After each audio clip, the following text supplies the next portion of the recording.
When I was working as a corporate treasurer, I was always supporting the fact that whenever a corporate signs the ISDA agreement, now when I say the ISDA, I mean to say ISDA Master Service Agreement 2002, then we must sign the credit support annex at the same point of time.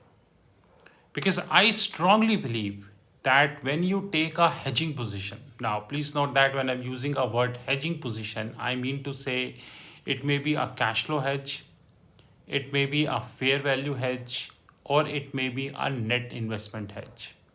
Be it whatever, be it whatever, it hardly makes any difference to me.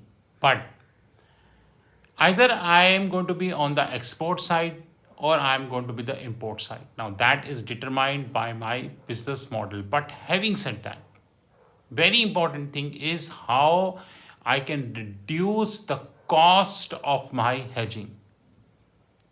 Often in newspapers, in magazines, in books, or maybe in business schools, we heard cost of capital, weighted average cost of capital, adjusted weighted average cost of capital. But a very, very little attention is paid to a concept called cost of hedging.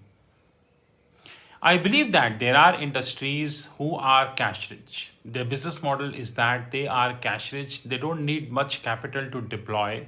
Whatever capital they deployed, that is sufficient, and whatever profit they are making, that is on Y basis. Y on Y means year on year basis. But when they hedge, they pay the credit charge. Now, when they pay the credit charge reduce the net amount you are receiving as far as the hedging is concerned. That can be offset. One way of offset is you take the credit enhancement. Now, that would be very expensive. Forget expensive, that would be tough also. Another way is you can sign the credit support annex, which is shortly known as CSA. And when you sign the CSA, then it is in your interest that the cost of the hedging would reduce. But having said that, when it comes to the CSA, it has to align with the Master Service Agreement 2002, a very important thing, which is really a challenging job. And more importantly, the Treasury Department of that so and so organization must understand that how the interplay between both happens.